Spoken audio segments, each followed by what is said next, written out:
Páez Varela y Álvaro Delgado en Radio Centro 97.7. Regresamos. Regresamos a los periodistas este viernes 23 ya, fin de semana laboral. Este programa, usted lo sabe, no lo podremos hacer solamente Alejandro Páez Varela y su servidor. Hay un equipo que nos hace posible este espacio informativo y les agradecemos en la operación técnica Oscar Viñas y Fabricio Almazán. Muchas gracias, Fabricio. Nuestras compañeras telefonistas recogen sus llamadas, Alejandra Ávila y Socorro García. En la redacción, Mónica Fuentes, y en la coordinación de entrevistas, Georgina Monroy. Nuestro productor es Ángel Arellano. Y cuando son las 6 de la tarde con 9 minutos, nos vamos con nuestro compañero reportero urbano Gaspar Betancourt. Muy buenas tardes, Gaspar. Adelante con el reporte. Buenas tardes, Álvaro Alejandro. Información en primera instancia de Fray Servando Teresa de Mier. Avance muy complicado ya desde el eje central Lázaro Cárdenas y hasta por lo menos el cruce con el eje 1 Oriente. Anillo de circunvalación, es carga vehicular abundante lo que está generando estas condiciones en el avance. El eje 2 Sur, posible alternativa, en algunos momentos muestra mejores condiciones para el traslado. El eje central Lázaro Cárdenas también con conflictos ya desde Lorenzo Buturini y hasta el cruce con Avenida Hidalgo. De igual forma, esto debido a la gran cantidad de vehículos que utilizan esta arteria. De ser posible, Doctor Vértiz será una buena alternativa. Y finalmente, a través de la avenida Paseo de la Reforma, un avance intermitente, rezagos en algunos puntos por operación de semáforos, desde la avenida de los Insurgentes y hasta por lo menos las inmediaciones de la Torre del Caballito. El reporte que les tengo. Muchas gracias, Gaspar Betancourt. Hasta luego. Y bueno, fue una semana difícil, problemática al interior de Morena. Se sacudió por la elección interna en el grupo parlamentario, en el Senado, pues hubo bastantes reclamos. Sí, fue una semana convulsa porque fue la elección de la propuesta de Morena para la presidencia de la mesa directiva en el Senado. Pero Ricardo Monreal, el coordinador de Morena, hizo otra de las que sabe. Dejó votar, además de los senadores de Morena, a los integrantes del grupo parlamentario del partido Encuentro Social, pero no a los aliados del Partido del Trabajo, y el objetivo fue impedir que Martí Batres se reeligiera como presidente de este órgano legislativo. Bueno, hablamos ese mismísimo día en que Martí Batres pues puso el grito en el cielo. Hablamos aquí en Los Periodistas con él. Dijo que Monreal básicamente cometió fraude electoral y que no se iba a quedar con los brazos cruzados, que iba a denunciar, que iba a hacer lo que estuviera en sus capacidades. Y hoy por la mañana, efectivamente, Martí Batres acudió a la Comisión de Honestidad y Justicia Nacional de Morena para presentar una queja justamente por lo que consideró un fraude electoral en su contra, practicado por Ricardo Monreal, que es, además de coordinador del grupo parlamentario de Morena, presidente de la Junta de Coordinación Política del Senado. Antes, en esta semana, hubo distintas expresiones. Una de ellas, muy notable por la calidad del personaje, fue la de Porfirio Muñoz Ledo, quien consideró la maniobra de Monreal un golpismo. Porfirio Muñoz Ledo, como sabemos, tiene un gran peso al interior de Morena y pues bueno, al final pues es uno de los líderes, digamos, de la izquierda tradicional, de la más... sí, un hombre muy experimentado. De la fundadora de partidos, ¿no? Así es. Esta pugna en el Senado entre grupos también en Morena no pasó desapercibida para el presidente Andrés Manuel López Obrador, quien el miércoles 20 descalificó, sin dar nombres, a los políticos trepadores. El político tradicional, dijo el presidente, el que está pensando cómo colarse, no ayuda en nada y no tiene futuro, porque el pueblo de México ya es otro. Hubo un cambio de mentalidad y cuando cambia la mentalidad del pueblo, cambia todo. Eso es lo que dijo el presidente. Y añadió lo siguiente: el pueblo de México tiene un instinto certero, sabe quién habla con la verdad, quién tiene buenos sentimientos, quién se preocupa por ayudarlos y quién es un trepador, un oportunista, un politiquero. Lo que no dijo es a quién específicamente se refería. Pues bueno, la ganadora de esa elección interna tan complicada es la senadora Mónica Fernández Balboa, tabasqueña como el presidente López Obrador, exdiputada federal del PRD, y es quien al final se perfila ya para ser la presidenta del Senado, salvo que se le atraviese la Comisión Nacional de Honestidad y Justicia dentro de Morena. Y bueno, aquí en Los Periodistas, con Alejandro Páez Varela y su servidor Álvaro Delgado, tenemos precisamente en la línea telefónica a la senadora Mónica Fernández Balboa. Muy buenas tardes, senadora, bienvenida a Los Periodistas. Muy buenas tardes, Álvaro, buenas tardes, Alejandro, me da mucho gusto poderlo saludar en su programa. Muchísimas gracias, senadora. Pues fue una semana complicadita al interior de Morena y en el Senado de la República. ¿Usted cómo se siente? Pues ahorita ya es viernes, entonces yo creo que ya un poco cansados todos, ya queremos que termine la semana. Pero bien, la verdad es que creo que las cosas están mejorando. Oí ahorita toda la explicación que ustedes acaban de dar y yo creo que al día de hoy ya las cosas están un poco más calmados los ánimos, por decirlo así. Y bien, estoy tranquila, estoy emocionada y también comprometida y muy consciente de cuál es la situación que tenemos, de cuál es el gran reto que tenemos enfrente y pues tratando de trabajar en consecuencia. ¿Usted ya conversó con Martí Batres? No he podido platicar con él. Porque, bueno, por un lado, pues Martí hoy se presentó a presentar esta queja dentro de Morena y por el otro lado, Osorio Chong, pues le da su aval. Es como muy raro oír que el líder de los priistas sí avala a la senadora, pero Martí Batres, que es el compañero de pupitre, ¿no? No, mira, el asunto es que nosotros tuvimos tú lo sabes, ustedes lo saben, nosotros tuvimos una elección interna que se dio en varias etapas. En la primera etapa yo no estaba compitiendo contra Martí ni estábamos compitiendo entre nosotros. En la primera etapa íbamos a tomamos una decisión consistente en si el grupo, la mayoría del grupo, quería que los mismos integrantes de la mesa directiva de Morena se reeligieran o que nos fuéramos por una nueva conformación, por una nueva elección de mesa directiva. Ganó la segunda opción que te estoy diciendo, es decir, estuvimos de acuerdo en ir a elegir a los integrantes de una nueva mesa directiva. Estábamos casi todos presentes y eso es muy importante señalarlo. Estábamos casi todos, creo que solamente faltó una senadora que no pudo llegar de su estado. ¿Y todos los del PT? Del PES. No, del PES. Del PES. Y es todas, no son todos, es todas. Son cinco mujeres, sí. Son 5 mujeres las integrantes, que en la mayoría de ellas son de Morena.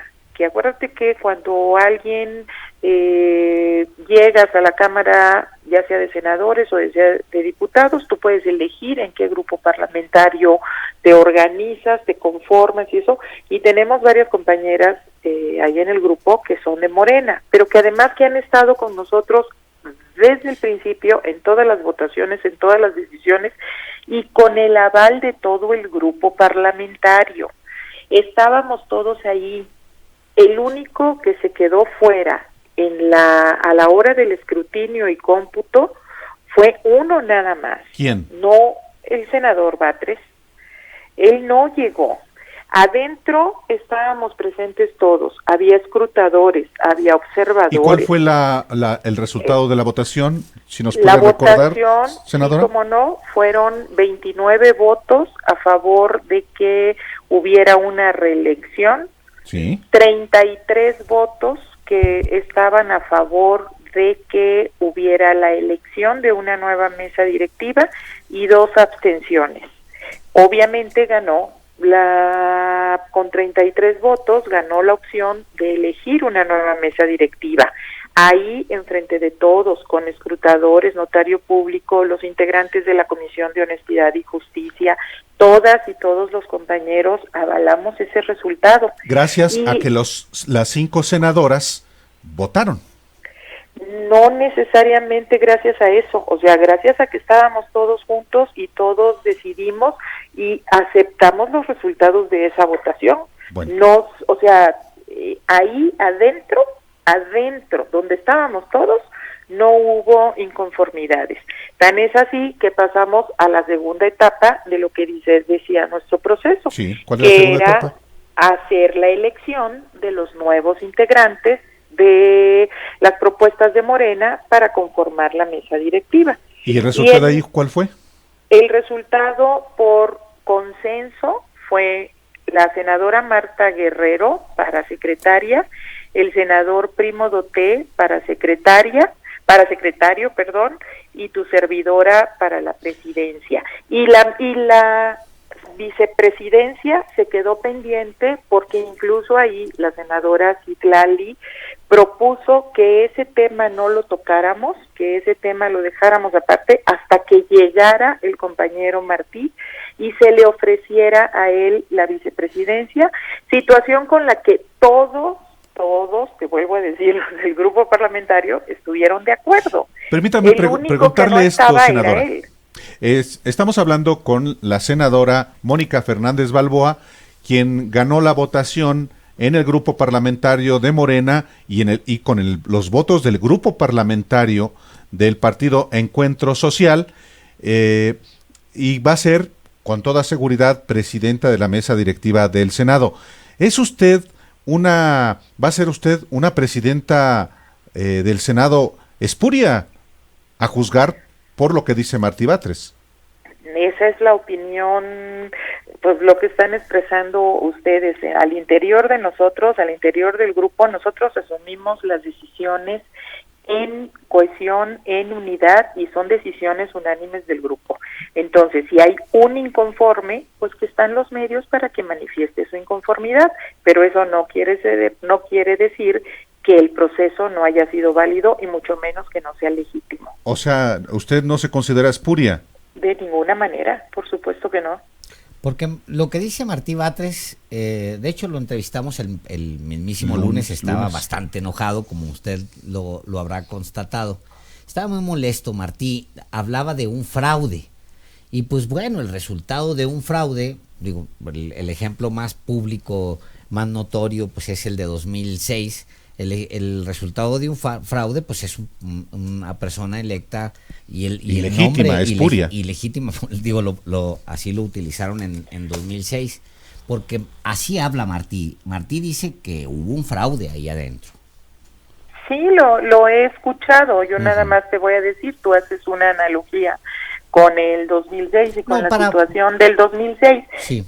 ¿De cuánto fue la diferencia en el 2006? O sea, sí. Hay que recordar que estamos hablando rescato el término de allá, ¿no? Que es una persona contra todo un grupo parlamentario de más de 57 senadores. Entonces, también hay que poner en su justa dimensión qué es quién tiene la razón aquí. Si estás hablando de la decisión unánime de 57 senadores y uno que está inconforme, pues bueno, hay que ir haciendo un análisis en todo caso. Oiga, senadora, entonces lo que usted nos está informando ahora es que, salvo el voto de Martí Batres, el resto del grupo parlamentario de Morena y del grupo parlamentario del Partido Encuentro Social, ¿todos los votos fueron para usted?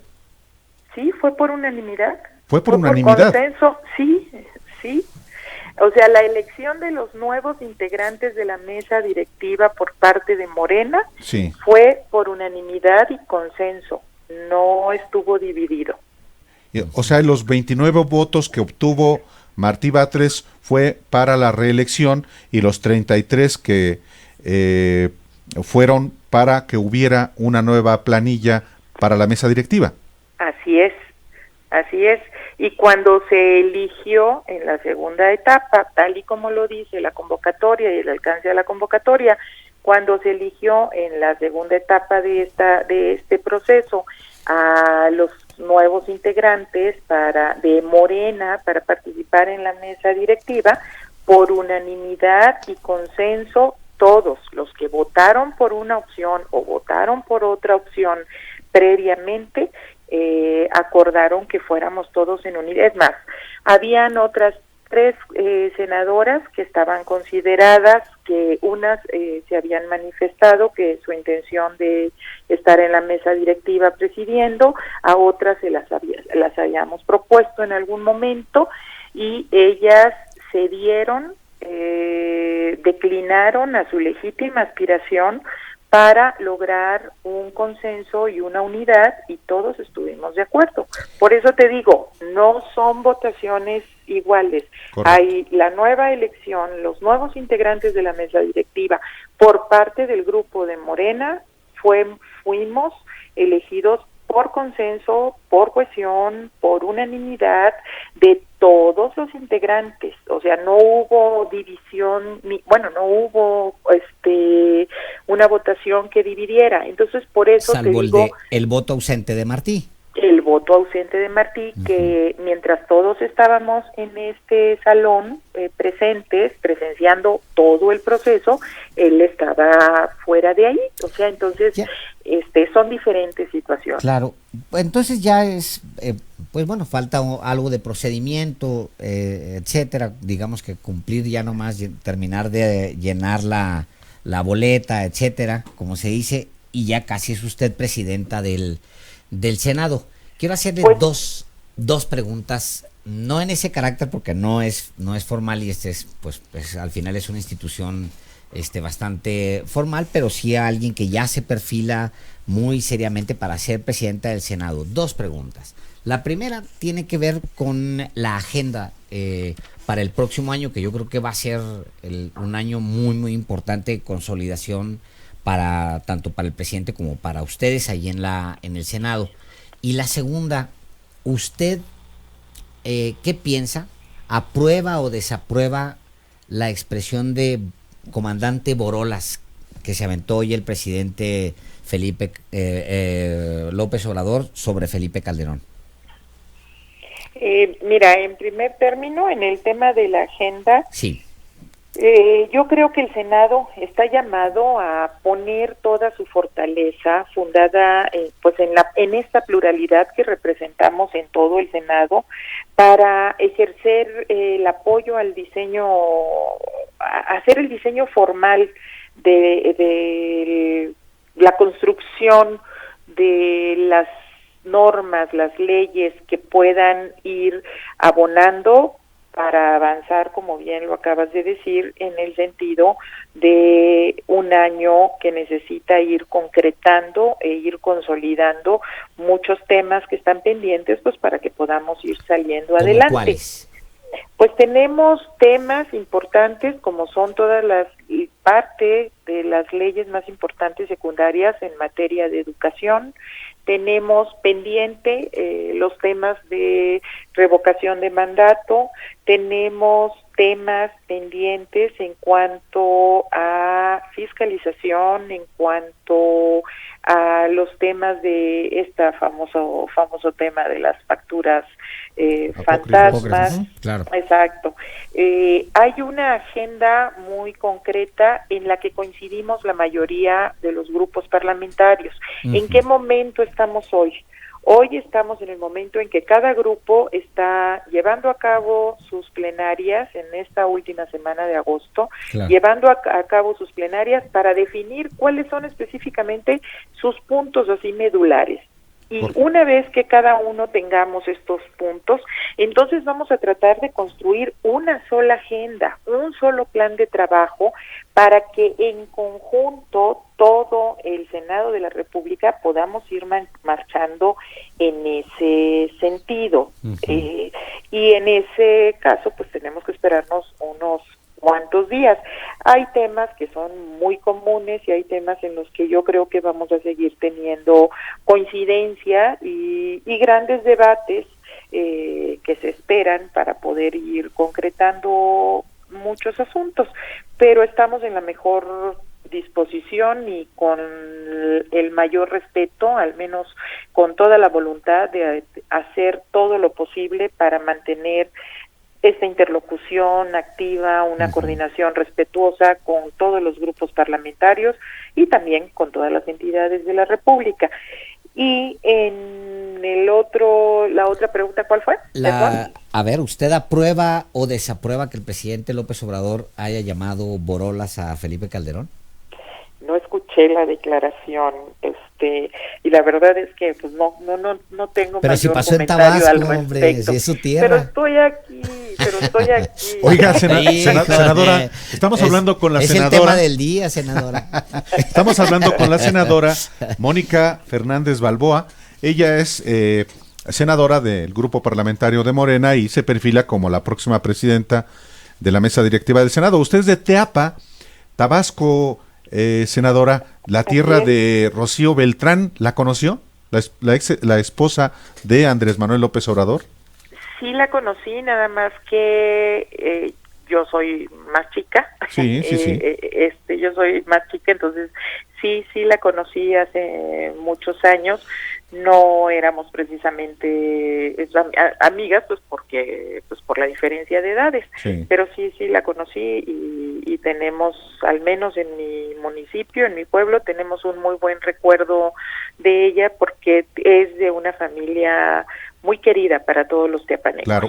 Oiga, ¿y usted conoce al señor Bernardo Bosch Hernández? Sí, por supuesto. ¿Qué es de usted? Es mi cuñado. Oiga, está casado con una de mis hermanas. Fue inhabilitado por 10 años después de trabajar en Pemex con Emilio Lozoya. No sé si esa sea la causa, sé que hay una inhabilitación y es lo único, no tengo mayor conocimiento del tema.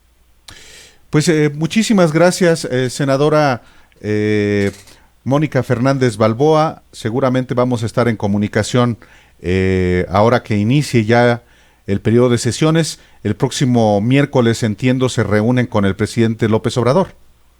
Creo que es el jueves, fíjate. ¿El jueves? Hoy me pasaron la agenda de nuestra plenaria, de nuestro grupo parlamentario, y lo tenemos programado para el jueves. ¿Va a llegar en unidad Morena después de esta elección interna en la que usted participó?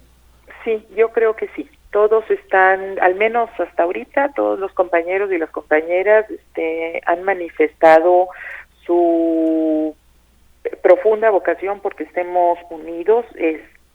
Nos ha dolido mucho estas declaraciones, entonces a todos se han manifestado porque tenemos que conservar la unidad. En la unidad es donde está nuestra fortaleza. Claro. Entonces, así es como tenemos que mantenerla. Y Monreal tiene un gran liderazgo entonces ahí también en el grupo parlamentario. Pues presentó su renuncia, insistió, presentó su renuncia el mismo lunes ante los señalamientos, presentó su renuncia al grupo, sí. Y el grupo entero, los que estaban ahí, dijeron que no y no la aceptaron. ¿Usted entre ellos? Sí, o sea, estaban todos, nadie la aceptó. O sea, ¿por qué crees que salieron todos los senadores y las senadoras al final en una rueda de prensa a dar un mensaje y todos ahí juntos? Porque no aceptaron la renuncia, no aceptaron los señalamientos y quisieron dar una muestra de unidad y de consenso. Pues muchísimas gracias por estar aquí con nosotros en Los Periodistas y pues mucha suerte que la va a necesitar ahí en la presidencia del Senado. Gracias y pues estoy a la orden. Espero que este sea el principio de una muy buena comunicación entre nosotros. Por supuesto que sí, senadora. Muchas gracias. Mónica Fernández Balboa, sin duda próxima presidenta del Senado. Muy buenas tardes. Gracias, muy buenas tardes. Y ayer, Álvaro, sí, hicimos una pregunta fuertecita. Sí. ¿Te vas a acordar? ¿Tú la inventaste? No, yo otra vez. La verdad es que fui yo. La verdad es que fui yo. Repítela. Y la pregunta que le formulamos ayer aquí en Los Periodistas era en el sentido de si con el cambio de dirigente del PRI podría generarse confianza en este partido político. Y nos quedaron algunas respuestas, algunos de los mensajes que nos estuvieron llamando que les queremos compartir porque no nos gusta dejarlos ahí colgados.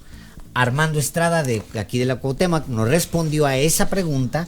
Su encuesta no tiene caso, simplemente al PRI y al PAN ya nadie los quiere. Luis Alberto Antonio Mendoza, de Hidalgo, del estado de Hidalgo, nos dijo el día de ayer: el PRI no va a cambiar. Si no se renuevan esos viejos priistas que están pensando en seguir con la misma corrupción, por supuesto que el partido del PRI no va a cambiar. La señora Gloria Romero, de aquí de la Benito Juárez, nos dijo: el PRI ya nunca va a cambiar. Dígame si un perro cambia, nunca va a cambiar. Uciel Hernández Ortega, de Valle de Bravo, en el Estado de México, dice: sobre su pregunta solo puedo decir, perro que es huevero, aunque le quemen el hocico, sigue comiendo huevos. Y la señora García, de la colonia Coven, Álvaro Obregón: hablando del PRI es como hablar del perro que come porquería, que aunque le quemen el hocico, no va a cambiar. Tres menciones a perros para comparar al PRI. Y la pregunta de hoy fue: ¿usted aprueba o desaprueba que el presidente López Obrador haya llamado borolas a Felipe Calderón? Y obvio, la pregunta es fuerte y han llegado ya bastantes llamadas. Enrique Sánchez, de Cuauhtémoc, de la Ciudad de México, nos dice: señores periodistas, a Felipe Calderón le llamaría el personaje de las dos I, inepto e irresponsable. Y luego Lourdes Morales, de Guadalajara, la tierra de Álvaro. Yo soy de los Altos, de Lagos de Moreno, Jalisco. Para que lo sepan. Pero ya. Jalisciense. Lourdes Morales, de allá de Guadalajara, Jalisco, dice: saludos. López Obrador es un patán, así literal lo dice. Con los comentarios que hizo sobre Calderón, solo demostró que obviamente Felipe fue mucho mejor que él. María Eugenia Benítez, de la colonia Sinatel, en Iztapaluca, en el Estado de México: si López Obrador quiere respeto, debe cuidar los comentarios que hace sobre los demás, sobre todo si se trata de un expresidente. Sobre Rosario Robles: no me interesa que esté en la cárcel, lo que queremos es que devuelva todo lo que robó. Dice Rubén Pinto, de Ecatepec, aquí en el Estado de México: López Obrador se equivoca al llamarle comandante Borolas a Felipe Calderón. Debería haberle llamado borracho y asesino, porque eso es lo que es. Señores periodistas, Francisco Javier Gómez, también de Guadalajara, ya en Jalisco, dice: deben ser más serios con sus preguntas. ¿Por qué mejor no preguntan a cuánto asciende la fortuna que saqueó a la nación? Me supongo que se refiere a Felipe Calderón. Y dice la señora María Paz Arroyo Hernández, de Tlalpan, aquí en la capital mexicana, dice: le quedó muy grande la camiseta. Calderón es uno de los peores expresidentes. María Luisa Olivera, de Coyoacán, en la Ciudad de México: considero que el presidente López Obrador no debe bajar su nivel con personajes negativos como el expresidente, a quien siempre la presidencia le quedó grande. Dice Adán Rojas, de Tultitlán, en el Estado de México: estuvo muy bien que López Obrador haya llamado borolas a Felipe Calderón. Marta Cervantes, de la unidad Ermita Zaragoza, en Iztapalapa: que el comandante Borolas devuelva lo robado de la Estela de Luz y que su familia holgazana deje de vivir de lo que se robó del pueblo. Ok. Ramón Cruz, de aquí de la Benito Juárez, dice: Calderón dijo en una ocasión que si era necesario iba a combatir el narcotráfico con piedras, a lo cual el columnista de El Guro de la Barranca dijo claro que sí, porque lo único que tiene en el cerebro son piedras. José Luis Ramírez, de Azcapotzalco, dice: López Obrador dijo que seríamos felices, pero no es verdad. Yo voy al banco y no me depositan. Buenísimo. A ver, yo creo que es importante un poco esclarecer la pregunta. No sé si te parezca pertinente, Alejandro Páez Valera, y usted que nos está escuchando y nos está viendo también a través de YouTube y de Facebook en vivo. En realidad, el presidente de la República sí, efectivamente, llama comandante Borolas o lo compara con el comandante Borolas, ese cómico mexicano, pero el tema de fondo es que se estaba refiriendo a la manera en la que inició esa estrategia de guerra contra el crimen organizado. Y de eso le vamos a hablar justo al regresar de este corte. Aquí los esperamos.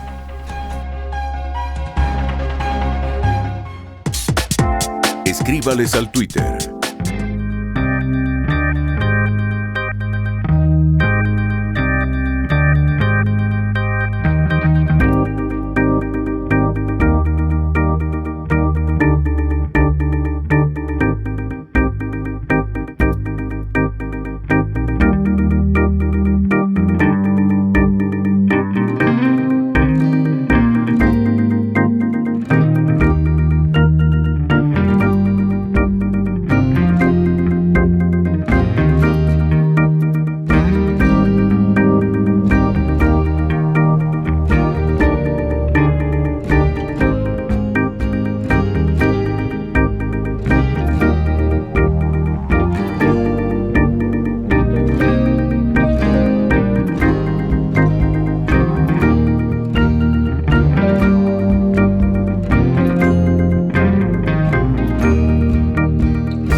declara la guerra a la delincuencia organizada, va a Michoacán, a Patzingán, y va vestido de militar. Se pone un chaleco, que hasta le quedaba grande, parecía el comandante Borol. Y ahí declara la guerra. Efectivamente, el presidente Andrés Manuel López Obrador causó hoy gran polémica gran polémica desde temprano al referirse a la apariencia física de Felipe Calderón durante una gira por Tabasco, su estado, su tierra y su agua, como él dice. Lo comparó con el cómico Borolas, cuya principal característica era su baja estatura, su ropa suelta, un saco holgado y un sombrero de bombín. Joaquín García Vargas, Borolas, fue un actor y comediante en parte de la llamada época de oro del cine mexicano, aunque también fue muy popular porque aparecía en un programa que se llamaba La Criada Bien Criada, con María Victoria, esta actriz, y junto con Alfonso Sayas. Le ponían sus madrazos allí, ¿no? Sí. La mujer. Y miren, esto lo tengo que estar recordando porque a veces se simplifica demasiado. Se piensa que surgió el problema con nosotros. Y sí asumo la responsabilidad que tenemos de garantizar la paz y la tranquilidad, pero no podemos dejar de considerar los antecedentes. Entonces, no es con el uso de la fuerza. Pero el expresidente Calderón, que es bastante activo en las redes sociales, no se quedó callado. Le respondió en Twitter y textual: hoy se cometen más de 100 homicidios al día, casi el doble que al final de mi gobierno, el cual comenzó a limpiar la casa plagada de animales venenosos.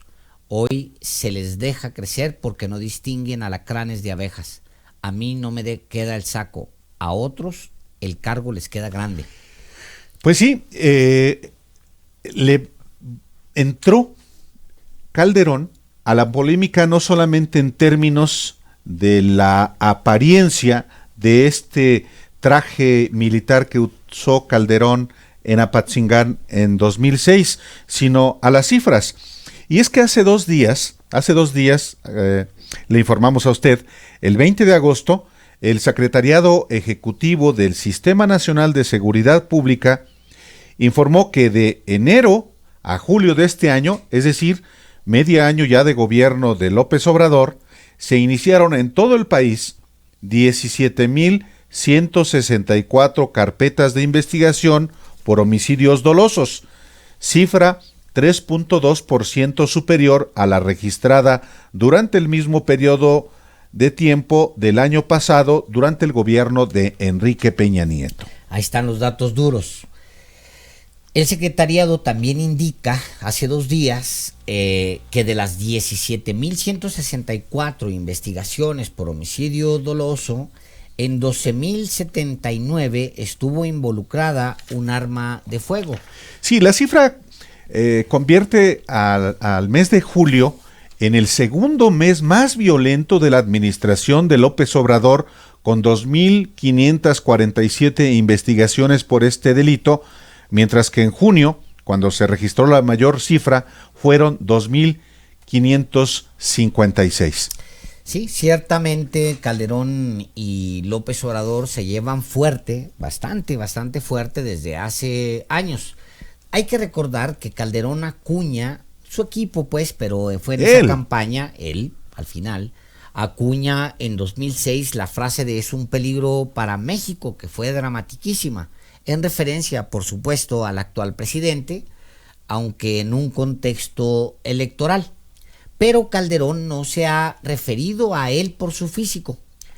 Los seguidores del panista, sin embargo, sí suelen burlarse hasta del acento de López Obrador, se burlan de su apariencia física, de su dicción, de que es un hombre de su edad, aparentemente mayor, de todo. De sus canas. Sí. Y es brutal la cantidad de memes que se producen para consumo en redes contra López Obrador, algunas de ellas bastante cargaditas. Terribles. Yo hoy mismo desde temprano diferí de la expresión que utilizó López Obrador sobre Calderón, particularmente refiriéndose a su apariencia. Yo siempre he pensado que el aludir a la apariencia de las personas, a la apariencia física, a la manera de hablar, me parece que es discriminatorio. Yo he escuchado muchas veces, por ejemplo, las críticas a López Obrador referirse a su acento. Hombre, particularmente los que viven en la capital de la República, les llama mucho la atención eso. Pero la gente que habla del sureste tiene una manera específica de hablar, una dicción, claro. Los del norte, yo claro. Que soy de Jalisco, siempre me ha parecido que el referirse a la manera en cómo las personas pronuncian las palabras, la manera de hablar es discriminatoria y revela mucho de esas propias personas. Pero vaya, sí, se refirió López Obrador al comandante Borolas para asociarlo a Felipe Calderón. Pero en el fondo el tema es que Calderón... Es un pleito viejo, es un pleito viejo, pero específicamente sobre la estrategia de guerra de Felipe Calderón contra el crimen organizado. Una estrategia que generó miles y miles de muertos, no porque él haya tomado una metralleta para asesinar a mexicanos, pero la estrategia fue miles de muertos, miles de desaparecidos, miles de desplazados, cientos de miles de desplazados. El último dato de Naciones Unidas hablaba de 1 millón de desplazados en 10 años.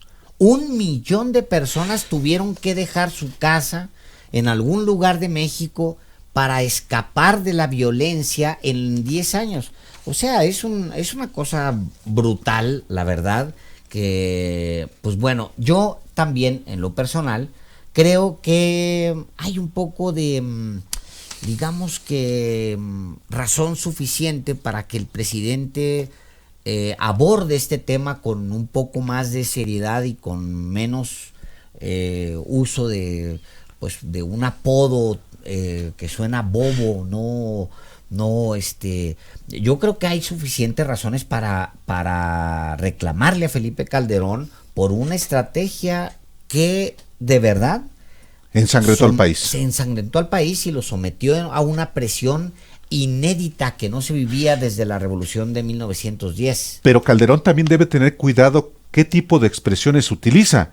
En su revire a López Obrador habló de limpiar la casa, sí, claro. Bueno, que es exterminar, claro, uno, claro, y dos, por supuesto, pero ese es Calderón. Limpiar la casa plagada de animales venenosos. Claro, o sea, los miles de muertos, él siempre ha hablado de daños colaterales, Álvaro. O sea, para él, todos estos muertos siempre han sido muertos necesarios en una estrategia de guerrero, de guerra, de soldado, que ha sido para básicamente tratar de aplacar con las balas lo que no se puede hacer con una política económica saludable que reparta la riqueza y que pacifique los territorios. A ver, ¿tú le invitarías a Felipe Calderón a venirse a sentar aquí para hablar de su estrategia? Por supuesto que lo invitaría. La invitación está abierta, ya lo hemos buscado reiteradas ocasiones. Por supuesto, ojalá que Felipe Calderón tenga la gallardía para venir a platicar con periodistas sobre su estrategia, sobre los resultados de su gobierno. Y aquí, como solemos hacerlo con toda la gente que viene, con respeto, con claridad, discutir sobre los asuntos del país, por supuesto, los antiguos y los nuevos. Claro, invitadísimo. Se le ha hecho llegar una invitación para que comparta con el auditorio de los periodistas una entrevista con Álvaro, con un servidor, y la respuesta ha sido pues que ni sí ni no. Pero invitado Felipe Calderón a debatir sobre su estrategia, sobre lo que él quiera desde esta cabina aquí.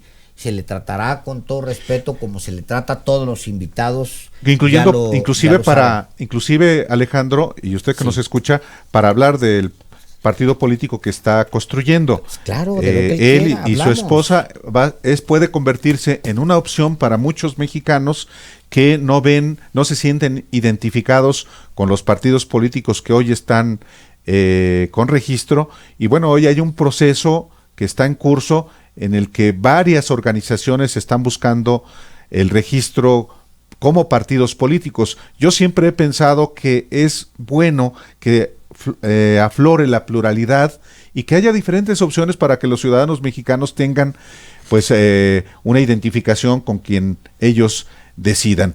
En fin, está abierta la pregunta. Invitadísimo otra vez Felipe Calderón, cuando quiera él, aquí lo recibimos en Los Periodistas. Oye, Alejandro, hay una información que está en curso y es que niegan un amparo a Ramón Sosa Montes, a quien fue jefe de la oficina de la Secretaria de Desarrollo Social y de la SEDATU, Rosario Robles. No es menor. No, Rosario. No es menor. Lo que pasa es que Ramón Sosa Montes Herrera Moro, un viejo militante de la izquierda que salió también del PRD junto con Rosario Robles, había solicitado a un juez un amparo, pero como no hay orden de aprehensión contra él, pues no le fue concedida ni la suspensión definitiva, ni la suspensión provisional, ni el amparo, sencillamente porque no existe en su contra una orden de aprehensión. Ramón Sosa Montes es uno de los hombres clave, aquí se lo detallamos en Los Periodistas, un hombre clave de Rosario Robles,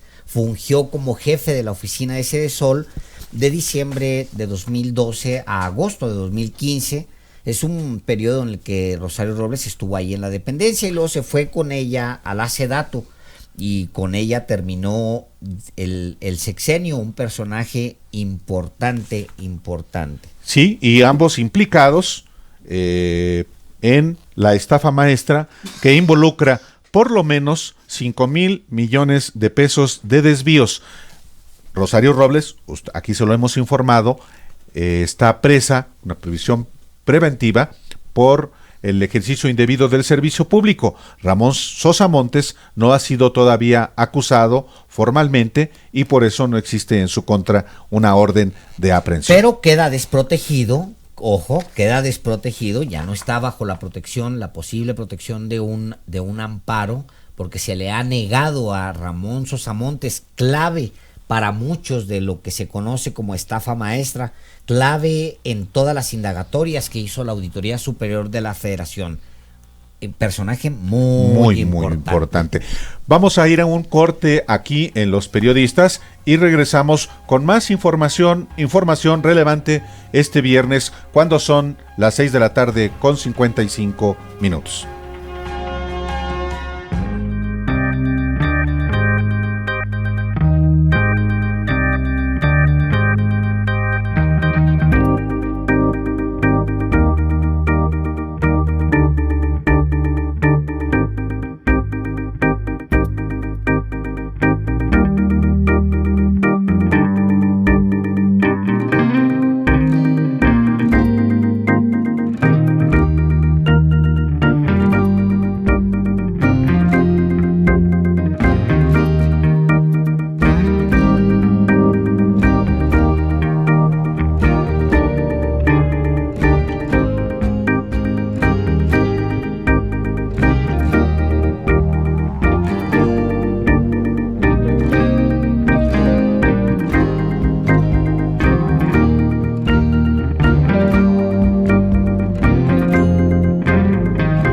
Regresamos a los periodistas con Alejandro Páez Varela y Álvaro Delgado, su servidor. Vamos a hacer un balance, como lo hacemos todos los días aquí en Los Periodistas, sobre la portada imaginaria del día de mañana, la hipotética portada de Los Periodistas para el día de mañana.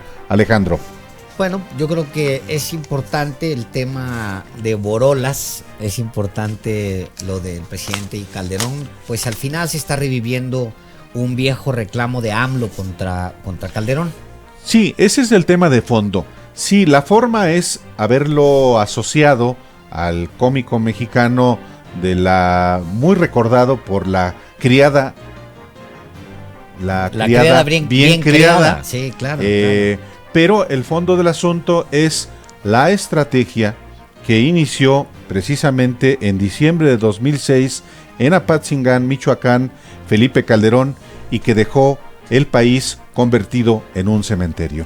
Batres lleva su queja de fraude de Monreal al interior de Morena. Sí, efectivamente, el Martí Batres hoy por la mañana presentó un escrito en la Comisión de Honestidad y Justicia de Morena, precisamente sobre la elección interna en el grupo parlamentario de Morena. Después de Rosario llegó la hora de Ruiz Esparza. Sobre eso justamente le vamos a hablar a continuación.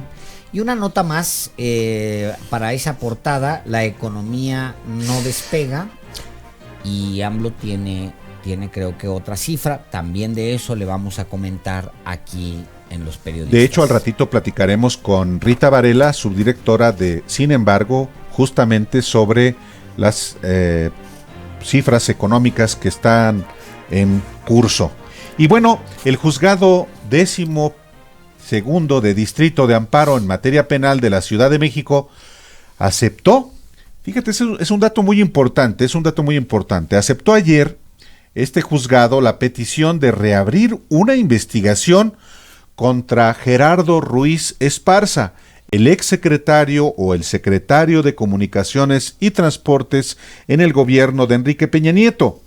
El abogado Paulo Díez Gargari, con quien hablaremos aquí en un momento, explicó que el juez reabrió la solicitud para que se revise si la decisión de la entonces Procuraduría General de la República de no ejercer acción penal en contra del exsecretario fue correcta. Bueno, el presidente López Obrador ha dicho, usted lo recordará, que si existen procesos contra exfuncionarios, pues los va a dejar correr.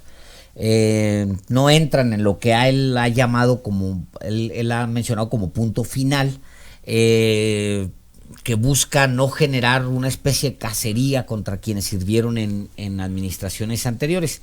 Pero Ruiz Esparza no tiene una, sino tiene 5 denuncias al menos, y todas relacionadas con corrupción, con presunta corrupción, contando justamente la que recién se abre por petición del juez. Sí, miren, usted recordará, si no se lo informamos, que la iniciativa ahora, representada por el actual senador Emilio Álvarez y Casa y la diputada federal Lucía Rojas, interpuso 4 denuncias ante la PGR contra Gerardo Ruiz Esparza en su carácter de secretario de Comunicaciones y Transportes federal, pero también secretario de Comunicaciones del Estado de México, donde fue servidor público de 2005 a 2011, todo el periodo de Peña Nieto como gobernador. Así es. Bueno, una de estas denuncias pide investigar la transferencia de la constructora Proyectos Viales de México, que es subsidiaria, le va a sonar mucho el nombre, es subsidiaria de OHL México. Una transferencia, fíjese usted nada más de qué tamaño, de 1.4 millones de euros a Suiza para presuntamente financiar una campaña electoral allá en España. Sí, la sede de OHL. Que hoy se llama Aleática. Y bueno, aquí se llama Aleática, allá sigue siendo OHL. Bueno, y la otra denuncia es por la muerte de un hombre y su hijo en julio de 2017 por el socavón que se abrió, usted lo recuerda, en el Paso Express en Cuernavaca, sobre la autopista México-Cuernavaca, una obra que la Secretaría de Comunicaciones y Transportes, que presentó retraso de 4 meses, costó el doble del precio acordado, y la Auditoría Superior de la Federación le observó irregularidades por 300 millones de pesos en la cuenta pública de 2015. Así es. Y bueno, pues tenemos al abogado Paulo Díez Gargari aquí en la línea. Le recordamos que esta orden de reabrir este caso, digamos esta denuncia, pues viene justamente de Paulo Díez Gargari. Bienvenido a Los Periodistas, abogado. ¿Qué tal? ¿Cómo les va? Muy buenas tardes. Muchas gracias por la invitación y un saludo al auditorio. Muchísimas gracias. Me gustaría muchísimo empezar con la explicación. ¿Qué fue lo que pasó? ¿Qué es lo que significa esto? Que el juzgado 12º de Distrito de Amparo en materia penal en la Ciudad de México haya aceptado esta petición de reabrir la investigación contra Ruiz Esparza. Pues si me permites, Alejandro, un pequeño antecedente para beneficio del auditorio, porque esta es solo una de 4 demandas de amparo que yo he presentado en las últimas 2 semanas. Esta es la primera que se admite, yo espero que en los próximos días se admitan las otras 3, pero tiene que ver con una serie de denuncias penales que yo presenté, que he presentado desde 2016, en prácticamente todas ellas aparece este señor Ruiz Esparza, que es uno de los más conspicuos representantes de la corrupción colusoria público-privada del grupo de Peña Nieto y varias empresas, entre las que destaca esta que se llama Aleática.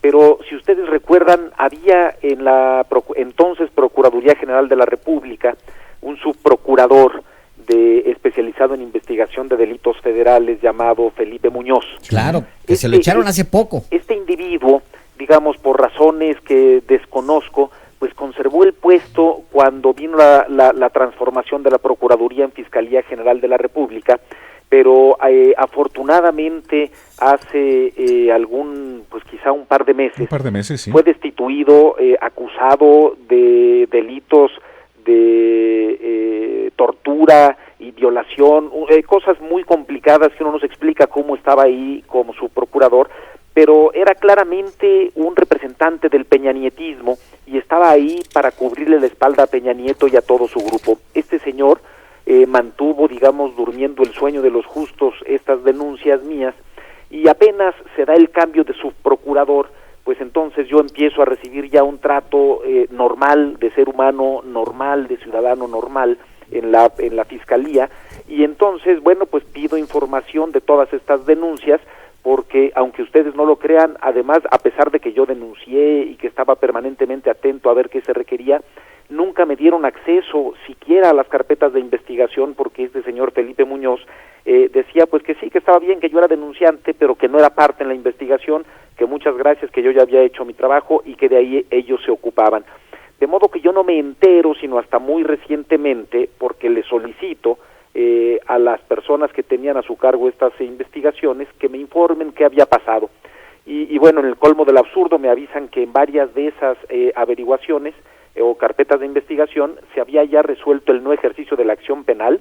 Caray. Y en una de ellas, esto es como para morirse de risa o de tristeza, en una de ellas ni siquiera se había hecho investigación alguna y simplemente se mandó al archivo así tal cual. Contra esas resoluciones es que yo presento 4 demandas de amparo, la primera de las cuales es esta, pues, claro, que fue admitida el día de ayer y que es una de las más relevantes. En realidad, ahora que decían ustedes que son 5 denuncias, en realidad son 6 denuncias, ahora les digo cuál es la que falta, pero esta que se admitió a trámite es una denuncia muy peculiar y muy importante, porque me parece que es quizá la única denuncia fundada en la que aparece con toda claridad el señor Luis Videgaray, además por supuesto de Ruiz Esparza, como digamos protagonista de un gravísimo acto de corrupción. A ver, explíquenos en qué consiste la intervención o la participación de Luis Videgaray, exsecretario de Hacienda, exsecretario de Relaciones Exteriores en el gobierno de Enrique Peña Nieto y antes en el gobierno del Estado de México. Se trata, si ustedes recuerdan, de esta transferencia ilegal de 3.600 millones de pesos desde la Secretaría de Comunicaciones y Transportes bajo la administración de Peña Nieto al gobierno del Estado de México. Esto se hizo tratando de disfrazar esos recursos como un subsidio, que claramente no era, derivado del rescate carretero de la autopista Chamapa-Lechería, que había sido otorgada en concesión desde 1992. Estas se rescatan en 1997, si mal no recuerdo, todas las carreteras. En el sexenio de Zedillo. Y efectivamente se establece con toda claridad que la indemnización iba a incluir única y exclusivamente el pago de la deuda con los constructores y con los bancos, y que todo lo demás, incluyendo el capital de los concesionarios, las aportaciones del gobierno federal y las aportaciones del gobierno de los estados, se perdían. Pues digamos, eso estaba claro y así lo entendió todo el mundo, pero cuando Peña Nieto se volvió gobernador del Estado de México y Luis Videgaray, su secretario de Finanzas, tuvieron la ocurrencia criminal claramente de reclamarle al gobierno federal una supuesta aportación que habían hecho ellos por 50 millones de pesos para liberar el derecho de vía de esa autopista. Pero esos 50 millones de pesos, como por arte de magia, dijeron que ya no eran 50 millones, sino 3.600. Por supuesto, el gobierno federal les dijo que aquello no procedía, que era ilegal, todo lo demás, pero cuando llegaron al gobierno federal, Álvaro, entonces Ruiz Esparza, secretario de Comunicaciones, y Videgaray, secretario de Hacienda, los mismos que ilegalmente habían pedido que se les diera esto, se los dieron. Armaron un esquema y se lo autorizaron ellos mismos. Sí. Esto es una cosa verdaderamente patética, porque además recordarán ustedes que nosotros detectamos esto porque identificamos un depósito de 1.600 millones de pesos en los estados financieros del SASCAEM, que así como llegaron sin explicación alguna, desaparecieron, y que bien podrían haberse destinado al financiamiento de campañas políticas en el Estado de México. Parte de esos recursos se mandaron en el 2015, en las elecciones intermedias, y el resto en 2017, la elección para el gobernador, o finales del 2016. Entonces, esta es la relevancia de eso.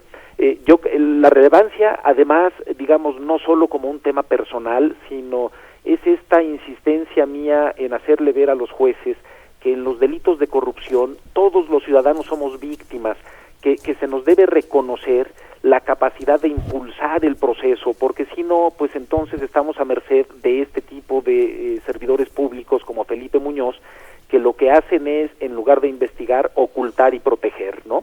Entonces, la demanda de amparo fue ya admitida.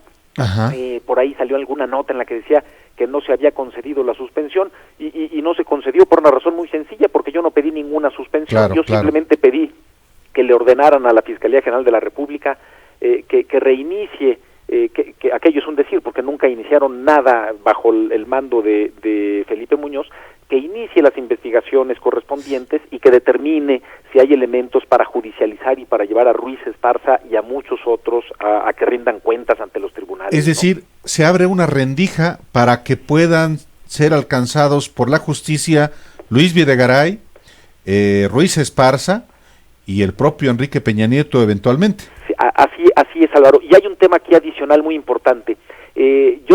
Además de que presentamos con la iniciativa ahora aquella denuncia ante el INE y peleamos luego en el Tribunal Electoral, también yo presenté en lo personal una denuncia ante la Auditoría Superior de la Federación, que originalmente me dijo que mi denuncia no procedía. Tuve que ir a pelearlo a un tribunal administrativo, gané ese juicio, y finalmente hace cosa de unas semanas, probablemente un mes, la Auditoría Superior de la Federación me notificó que mi denuncia sí era procedente y que estaba procediendo a reabrir la revisión de la gestión financiera de la Secretaría de Comunicaciones y del Estado de México por los ejercicios 2014, 15, 16 y 17. Es decir, sí se abre una rendija, se abre una pequeña esperanza, y es una oportunidad que tenemos que aprovechar, y yo, bueno, pues la voy a aprovechar al máximo, ¿no?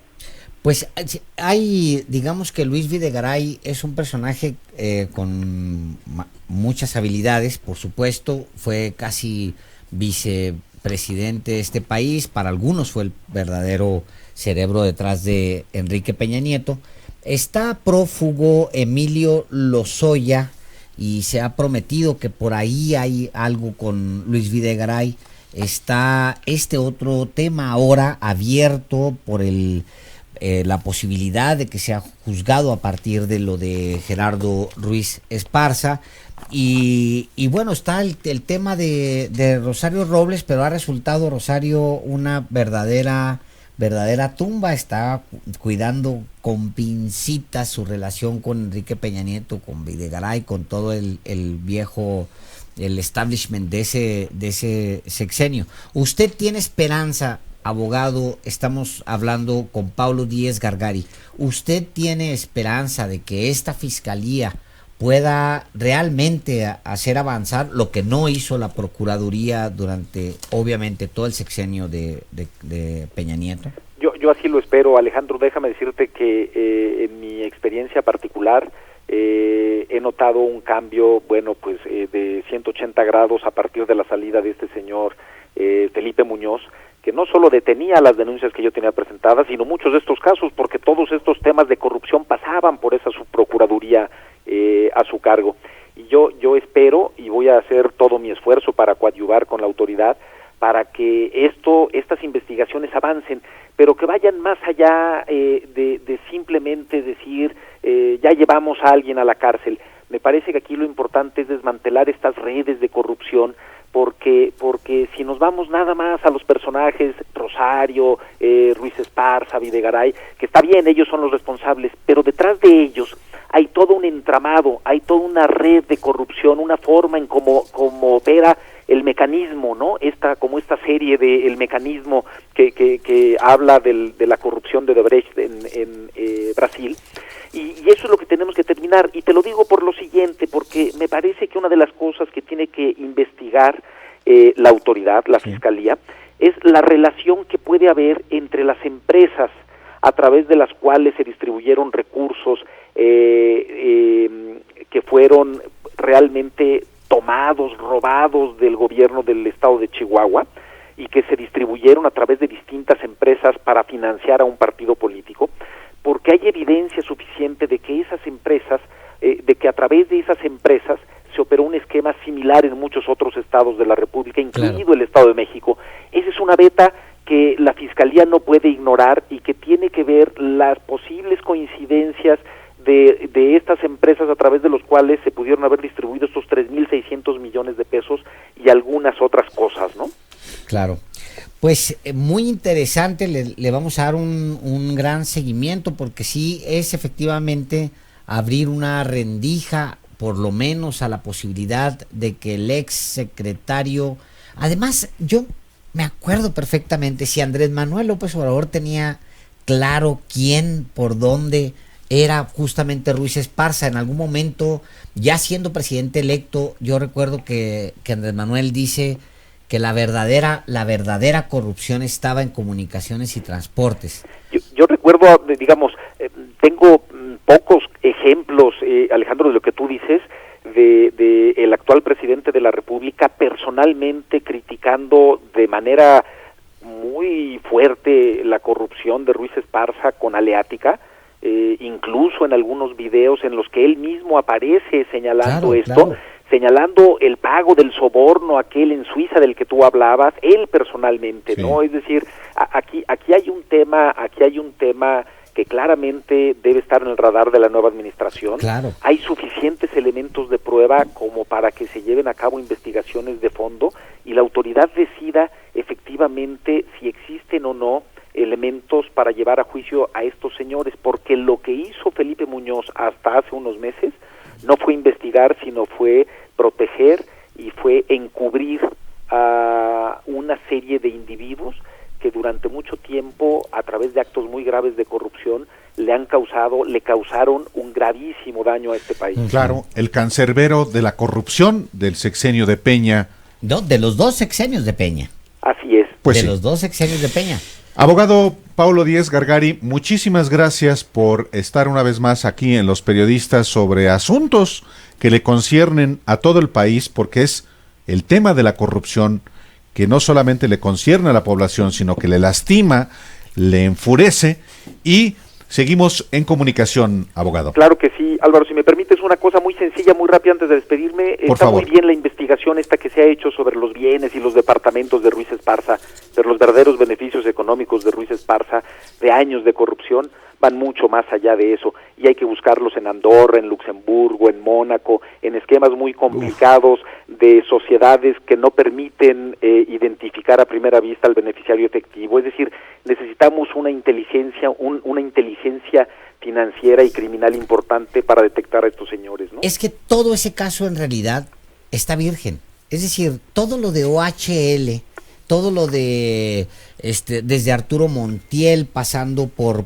todos ellos, todo ese caso realmente está virgen. No le ha entrado todavía la autoridad. Me imagino que de repente nos van a sorprender y van a sacar todo el caso OHL en algún momento y nos lo van a servir como un gran platillo a todos los mexicanos. Pues muchísimas gracias abogado a ustedes, Pablo Díez Gargari. Gracias por estar aquí en Los Periodistas. Muchas gracias y un saludo de nuevo al auditorio. Hasta luego. Hasta luego. Hasta luego. Hay muchas llamadas. Muchas Álvaro, llamadas porque... la pregunta está buena y está polémica. Sí.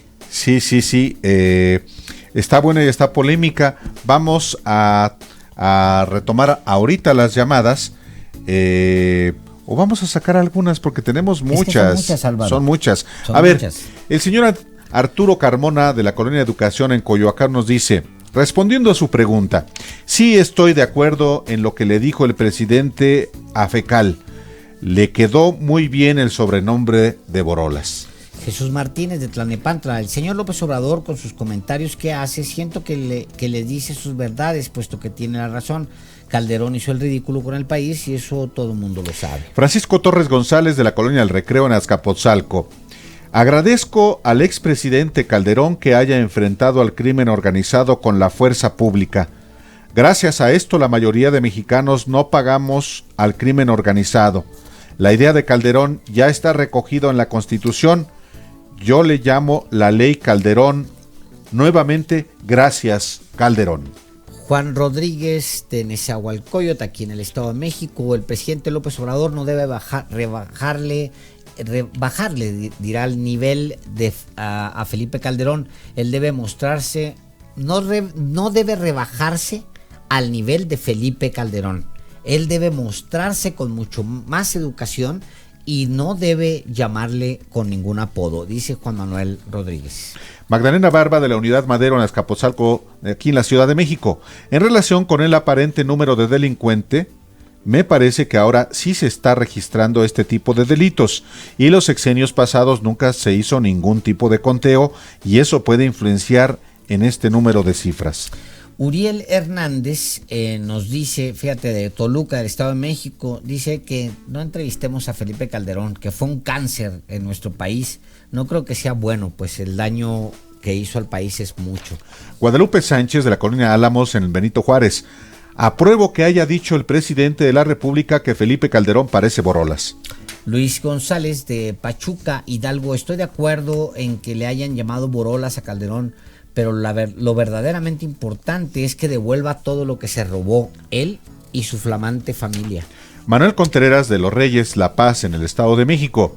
El presidente jamás se dirigió groseramente hacia el expresidente Felipe Calderón, a diferencia de ellos hacia Andrés Manuel. Radio Centro debe hacer bien su formación de preguntas. Lo correcto hubiese sido: ¿quiénes han sido más groseros, los panistas o Andrés Manuel? Les sugiero tener más cuidado con sus preguntas. Ponte abusado, No, Álvaro. te digo. Pues, oye, Javier muchas gracias Sánchez a don Manuel de Contreras. Ecatepec. López Obrador y Calderón son la mafia del poder junto con el PRI y deberían pedirle una disculpa a Borolas. En paz descanse. Francisco Solís de Xochimilco. Con respecto a su pregunta, me parece irrelevante responderla. Me daría más vergüenza que me consideren corrupto y que solape crímenes. Eso realmente me preocuparía y no un sobrenombre como Borolas. Es buen punto. David Gómez de Prado Vallejo en Tlalnepantla. Estoy a favor de que le hayan llamado Borolas al expresidente. Solo le faltó llamarle también borrachín. Alejandro Rodríguez de Catepec, Estado de México. Le están buscando 3 pies al gato al investigar de dónde sale el personaje Borolas. Él era un artista, pero de una historieta llamada La Familia Burrón, en donde salía Floro, Tinoco, Don Quirino, etcétera. Cierto. ¿Es verdad? Es verdad. Aunque yo creo que el presidente se refería a este otro al cómico, que por personaje, supuesto. Al cómico. Dice Mari Díaz de Popotla, la colonia Popotla, aquí en Miguel Hidalgo, en la Ciudad de México. Dice: estoy escuchando a la senadora Mónica Fernández diciendo que se siente muy contenta por todo lo que está sucediendo.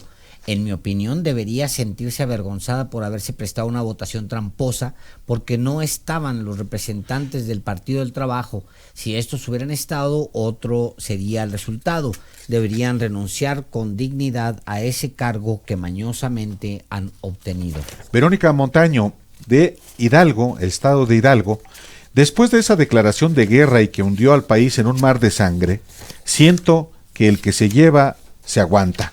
Los panistas se han burlado mucho de la manera en que López Obrador habla. Lo decíamos aquí, sí es cierto, es correcto, que sí, pues bueno, de ofensas se llevan muy pesadito, Álvaro. Efectivamente. Y bueno, vamos a otra información. Pues este domingo, pasado mañana, ya este fin de semana, este domingo es el maratón de la Ciudad de México. Y tome sus precauciones si va a correr o si vive en la capital mexicana. De acuerdo con la cuenta de Twitter Ruido en la Red, hecha por periodistas, la Procuraduría de la Ciudad de México instalará 8 unidades móviles del Ministerio Público en las calles de la ciudad para atender toda la ruta. Y por cierto, el día de hoy la influyente revista inglesa The Economist publica un artículo titulado ¿Por qué la maratón de la Ciudad de México atrae a tantos tramposos? Fíjate lo que dice, ¿eh? Dice que en los últimos años el maratón de la Ciudad de México ha causado hacinamiento en el metro de la ciudad. Y luego agrega: eso no es solo porque la ciudad cierra numerosas carreteras sobre el suelo para la carrera de 42 kilómetros. También se debe a que maratonistas tramposos lo abordan el metro para llegar a la meta. Es lo que dice The Economist. The Economist afirma que el año pasado 5,000 de los 28,000 corredores que terminaron fueron descalificados. Tómala. Cientos más fueron expulsados a mitad de carrera. Y señala: la mayoría de los corredores chocolate son fáciles de detectar. Cada corredor lleva un chip a través de los puntos de control electrónicos ubicados a lo largo del recorrido. Los que saltan hasta el final están condenados a la descalificación, pero solo unos días después, mucho después de recibir su medalla y la adulación de la multitud. Así que, ya lo sabe, nada de trampas porque los van a descubrir.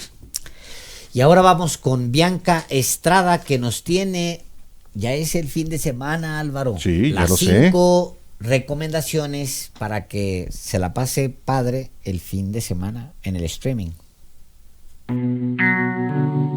Ahora en Los Periodistas les cuento que el documental sobre la vida del expresidente de Uruguay, José Alberto Pepe Mujica, está disponible a partir de este viernes en Netflix. En el trabajo fílmico, Mujica habla sobre la estancia en prisión que le cambió la visión total de la vida, su filosofía y su paso por la presidencia del país sudamericano. Pepe, una vida suprema, es un filme que fue presentado en el Festival de Cine de Venecia en 2018 y que hoy está disponible en streaming. Y ya que andamos en esas, ahora les compartiré otros 4 documentales más de esta plataforma sobre personajes que ya marcaron la historia política del mundo.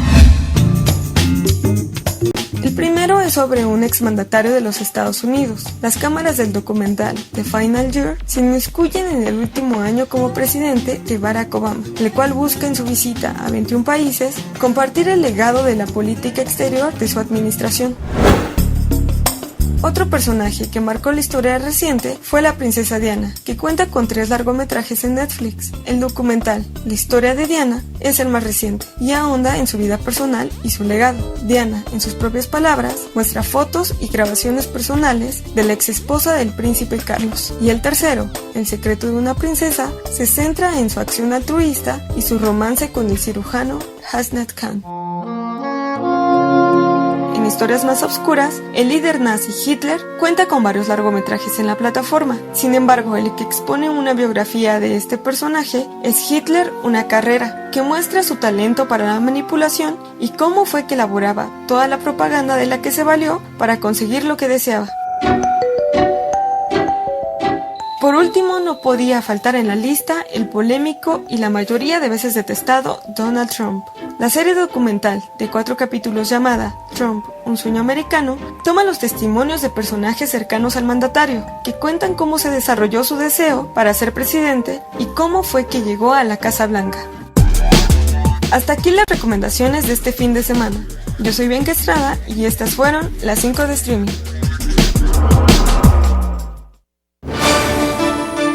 Los periodistas con Alejandro Páez Varela y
Los periodistas con Alejandro Páez Varela y Álvaro Delgado en Radio Centro 97.7. Regresamos. Radio Centro presenta En un minuto con Alejandro Páez Varela. Quizás el presidente deba aprender a lidiar con las cifras que no le favorecen de una mejor manera que descalificándolas. Hoy, cuando le preguntaron por el dato del crecimiento que salió otra vez bajo, descalificó la cifra y se la atribuyó a los expertos. Pero los datos del PIB no son de los expertos, son del INEGI, que es un instrumento paraestatal gubernamental. Muy al principio de su gobierno hablaba de la Bolsa Mexicana de Valores. Va mal, dejó de mencionarla. Últimamente no ha hablado del peso, y es que el dólar ha subido. Las cifras de periodistas asesinados o de feminicidios tampoco son de su preferencia. Le incomodan, no habla de ellas. No es que el presidente no trabaje en enfrentar los retos del país. De hecho, trabaja demasiado. Nunca se toma un fin de semana, por ejemplo, y empieza muy temprano. Pero rechazar las cifras genera una incertidumbre innecesaria. Parece como que le huye a los malos datos porque no trabaja en mejorarlos. Supongo que lo hace porque huye básicamente de la crítica.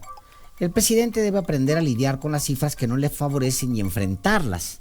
Me atrevo a sugerirlo.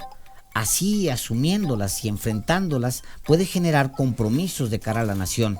De otra manera, inyecta la impresión, quizás errónea, de que no tiene interés en mejorarlas. Radio Centro presentó En un Minuto con Alejandro Páez Varela.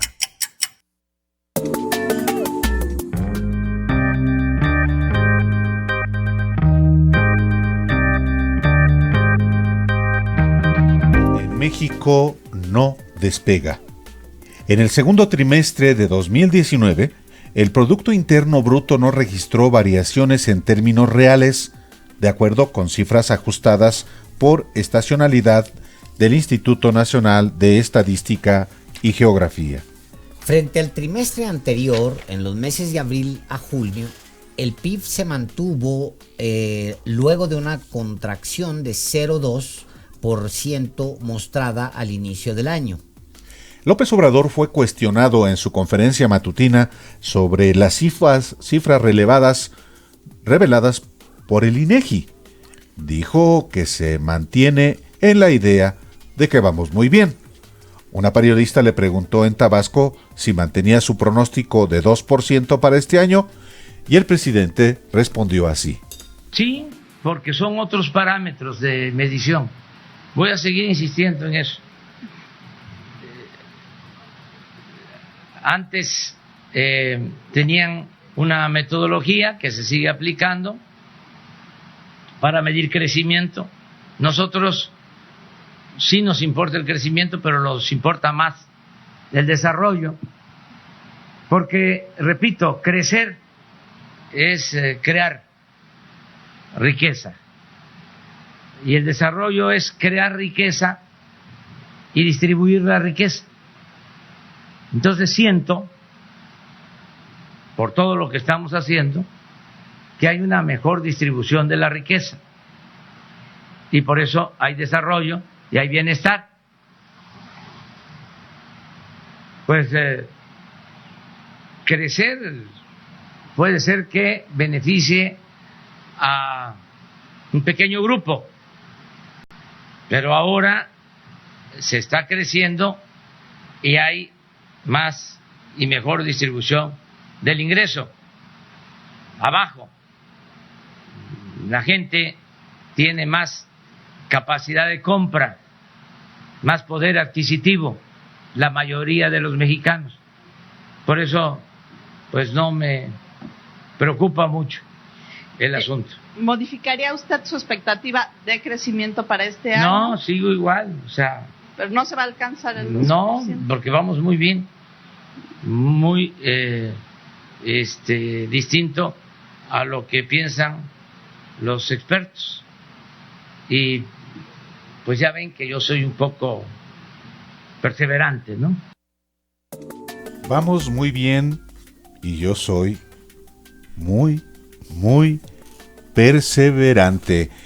Bueno, seguimos aquí en Los Periodistas, después de esta prolongada exposición del presidente López Obrador sobre asuntos económicos, y vamos precisamente a hablar sobre el tema con Rita Varela. Rita Varela es subdirectora del portal Sin Embargo. Rita, muy buenas tardes, bienvenida una vez más a Los Periodistas. Muy buenas tardes, Álvaro, buenas tardes, Alejandro, y buenas tardes a todos.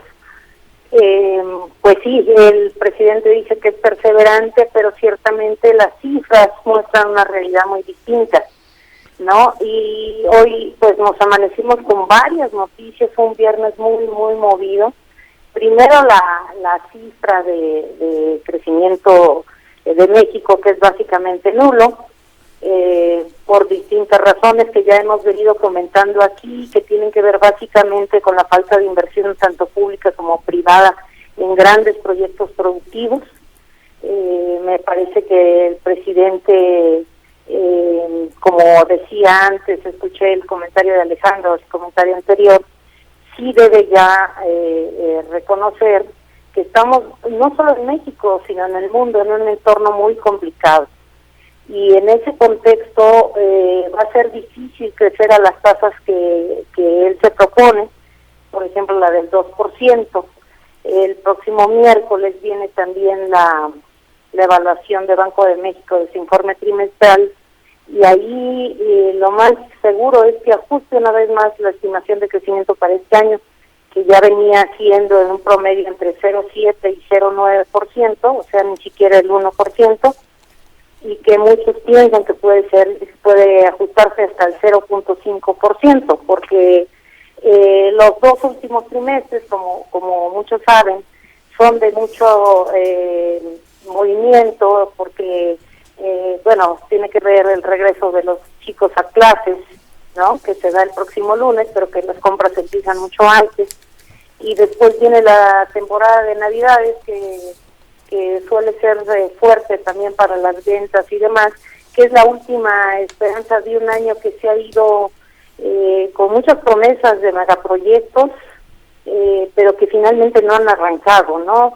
Hoy decía la secretaria de Energía que hay ya 45,000 solicitudes de trabajo para estar en Dos Bocas, pero están ahí las solicitudes, están ahí ya las empresas con los contratos asignados, pero no arranca el proyecto, y son proyectos a largo plazo. No estamos hablando de que todo sea pesimismo, lo que sí hay que reconocer es que va a ser muy complicado en un entorno mundial que amenaza con todavía más sorpresas, ¿no? Hoy tuvimos dos, nos amanecimos con la decisión de China de aumentar aranceles a 75,000 millones en productos de Estados Unidos, y con el revire de Trump a ese anuncio, que ahora dice que les va a elevar. Acuérdense que ya Trump le dio impuesto aranceles a 300,000 millones de productos chinos que van a entrar en vigencia el 1 de septiembre. Pues ahora dice que serán del 15% en lugar del 10%, ¿no? Aparte tiene otros 250,000 millones de productos chinos que entrarían el 1 de octubre. Entonces sí nos espera un otoño complicadito en términos de la guerra comercial, ¿no? Claro. Y bueno, la perspectiva pues es que se complique todavía más, porque lejos de mostrar las noticias de que el conflicto entre China y Estados Unidos pueda pues empezar a amainar, a bajar, pues lo que está sucediendo parece es que está subiendo cada día de nivel, Rita. Es una terrible noticia para el mundo y para México, el mundo. por supuesto. Por eso creo que en este contexto el presidente no debería temer, y en particular yo creo que hace falta la voz del secretario de Hacienda, ¿no? No deberían temer a exponer las cosas como están. Por ejemplo, en Estados Unidos, hoy mismo Trump le pidió a los empresarios, hablábamos la semana pasada de que ya los empresarios habían bateado a Trump, los banqueros, la semana pasada, cuando les pidió invertir porque las cosas estaban muy bien, ¿no? Esta semana, o más bien hoy mismo, el presidente les dice que busquen alternativas para llevar sus compañías hacia otros lados, o para traerlas a casa, alternativas que no sean China, pues, ¿no? De inmediato las asociaciones de empresarios les dijeron que eso no se puede hacer en el corto plazo, que están poniendo en peligro sus operaciones, y también a los consumidores estadounidenses. Entonces sí estamos en un momento muy, muy difícil, en el que alguien tiene que ceder, y Trump no tiene no tiene visos de hacerlo, aunque lo único que podría hacerlo retroceder es tanto las encuestas, que ya esta semana AP sacó una donde más o menos 64% de los estadounidenses rechazan su forma de gobierno, y de cara a las elecciones, ¿no? Que es donde creo que Trump podría flexibilizar su postura. De lo contrario, vamos a tener semanas muy complicadas. Uh-huh. Pues bien, ahí está el corte de la semana. Ha estado también muy presionado el tipo de cambio, y han sido meses complicados también para el mercado bursátil, Rita. Así es. Pues esta semana justamente cierra el peso hoy en 19.89, pero alcanzó su máximo de todo el año, 19.93, y en algunos momentos 19.21, estuvo fluctuando entre esos valores, ¿no? Lo que sí es es destacable es que ya lleva 6 semanas de pérdida, y la pérdida acumulada ha sido de 4.72%, es decir, no han sido semanas buenas. Había una relativa calma en cuanto a la cotización del peso, y estas presiones internacionales, que ahí sí, por ejemplo, el presidente sí argumenta que son presiones internacionales cuando ve esta situación. Ahí sí dice, bueno, esto viene de fuera, ¿no? No parecen ayudar en nada a los mercados nacionales. Claro. La bolsa también, por supuesto, ha tenido un impacto, había recuperado terreno, claro, y otra vez esta semana la cierra con pérdidas, ¿no? Rita, buen fin de semana, muchísimas gracias por estar este viernes otra vez aquí en Los Periodistas. Al contrario, muchas gracias a ustedes, buen fin de semana para todos. Muchísimas gracias, Rita Varela. Gracias una vez más por esta sección de economía. Muy buenas tardes, que tengas un gran fin de semana. Igualmente para todos, gracias. El Dow Jones hoy, nomás para complementar, el Dow Jones cayó también fuerte hoy por el anuncio de los aranceles. Es que de Trump. Es un bananazazazo a la economía global. Sí. Y pues imagínate, si el Dow Jones cae un 2.4%, ¿te imaginas tú qué le resta a todos los demás mercados bursátiles? Híjole, bueno, en otro tema, dos temas. Uno, otra vez volvió a circular un rumor. ¿Otra vez? Que Olga Sánchez Cordero sale desde la Secretaría de Gobernación. ¿Y que Ricardo Monreal es el nuevo secretario de Gobernación o qué? Pues no, su amigo Manuel Velasco, el ex gobernador de Chiapas, acusado de corrupción. Y luego obligaron a la secretaria. Y ahí va la secretaria otra vez a declarar que está más firme que nunca, y que quienes filtran esos rumores son traviesos. Híjole. Bueno, pero en un dato mucho más relevante, la propia Sánchez Cordero hoy anuncia que se suspende el diálogo con los grupos armados que había iniciado el subsecretario de Gobernación después de que el presidente López Obrador les dio la instrucción de frenarlo, ayer, tal como lo había hecho público el propio López Obrador. Exacto, Ali, se lo comentamos ayer, hace 24 horas exactamente, le estábamos comentando que el presidente le había puesto una regañada importante a dos personajes. Uno de ellos, con un poquito de tonito, con el tonito más elevado, era el subsecretario, que se ha reunido con grupos de autodefensas en La Huacana, en Michoacán. La Huacana, Michoacán, y en Tamaulipas. Y sí se lo dijo claramente Andrés Manuel, le dijo: pues no, yo no estoy de acuerdo con eso. Y estaba previsto, y dijo Olga Sánchez Cordero, una reunión con grupos armados, también autodefensas, en Guerrero. Ya se suspendió esto. El subsecretario Ricardo Peralta quedó inhabilitado para hacer ese tipo de gestiones. Tenemos muchas llamadas, Alejandro. Dice el periódico Reforma, nada más con esta, antes de que se nos acabe el gas, que es el tiempo. Dice Reforma que, de acuerdo con Alfredo Merino Ragme, director del Centro Médico Nacional, no es un personaje menor. No. En el ISSSTE no hay una escasez de fármacos de hematología y cáncer infantil. Ojo con eso, debido a que hubo un retraso en la distribución de estos medicamentos. Afirmó que no es un tema del Centro Médico Nacional. Dijo que se trata de un problema a nivel nacional, ya que tampoco hay algunos de estos medicamentos en las farmacias privadas. Caray. Ojo con esto. Ojo con esto. Es importante. Bueno, tenemos llamadas sobre la pregunta que aquí le formulamos desde que arrancaron los periodistas.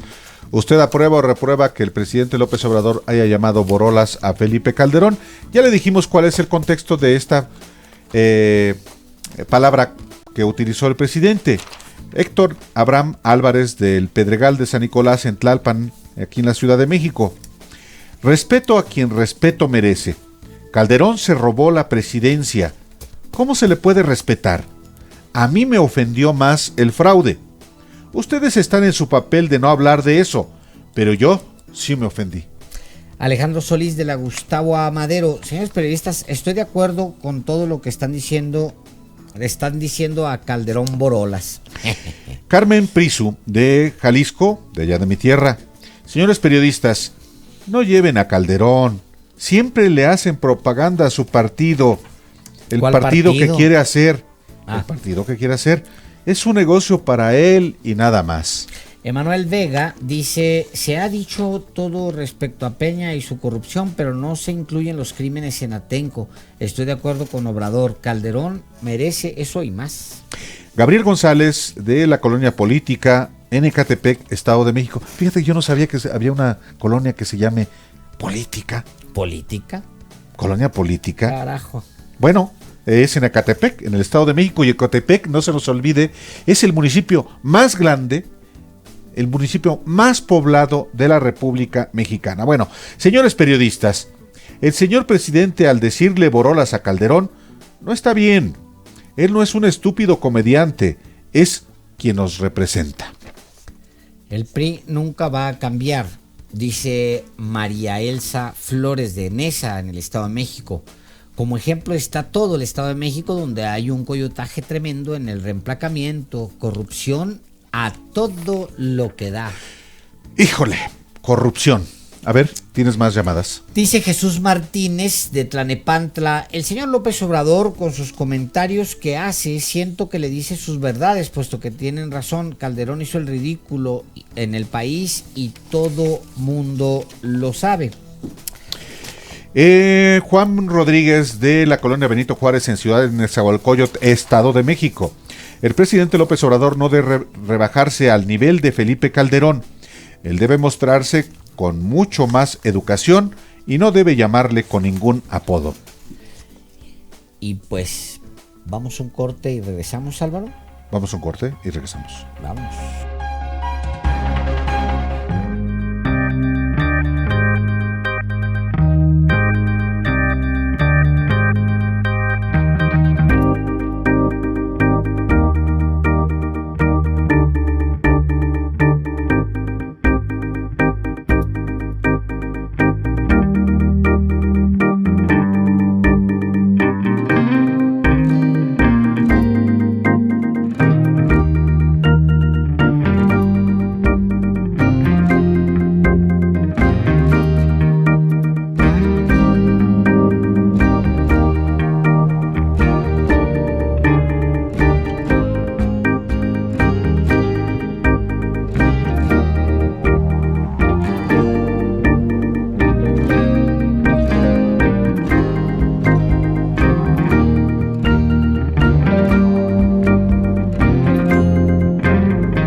regresamos a los periodistas ya para definir nuestra portada final.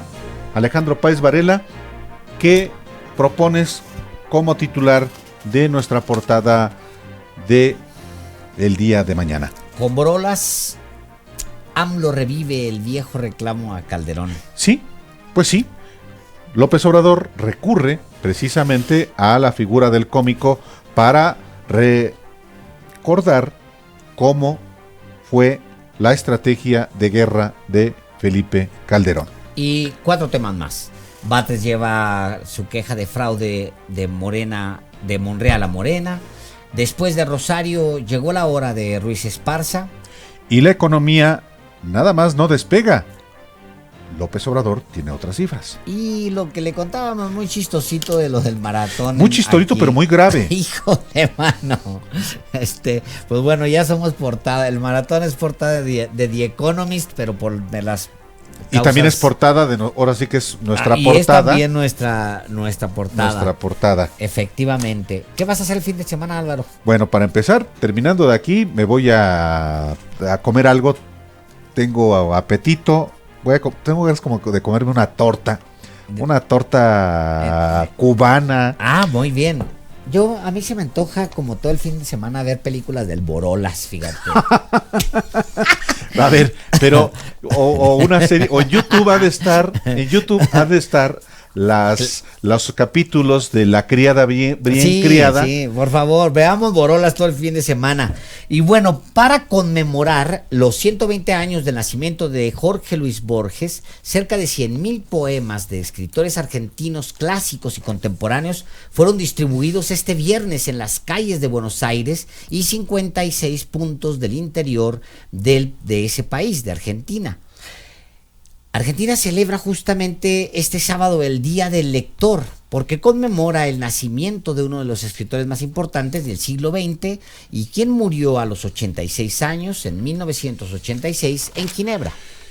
Pues con el recuerdo de Borges despedimos una edición más de Los Periodistas, que usted sabe se transmite aquí en Grupo Radio Centro de lunes a viernes de 18 a 20 horas totalmente en vivo. Le recordamos que si se perdió alguno de nuestros programas, puede verlos otra vez y escucharlos en las plataformas de Grupo Radio Centro y de Facebook, además de YouTube.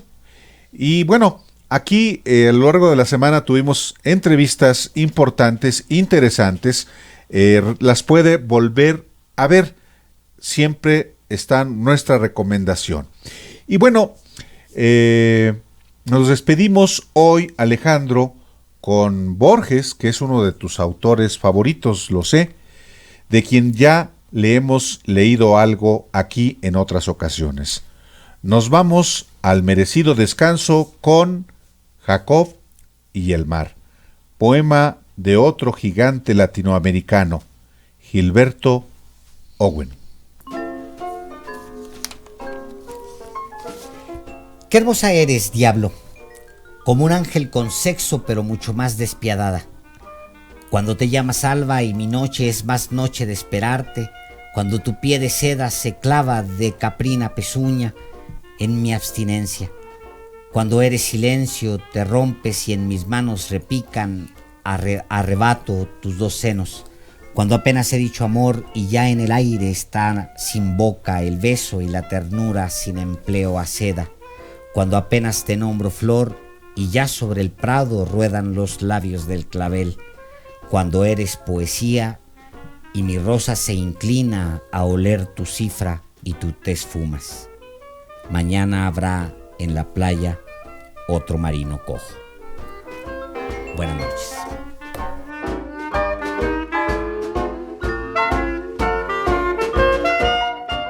Radio Centro 90.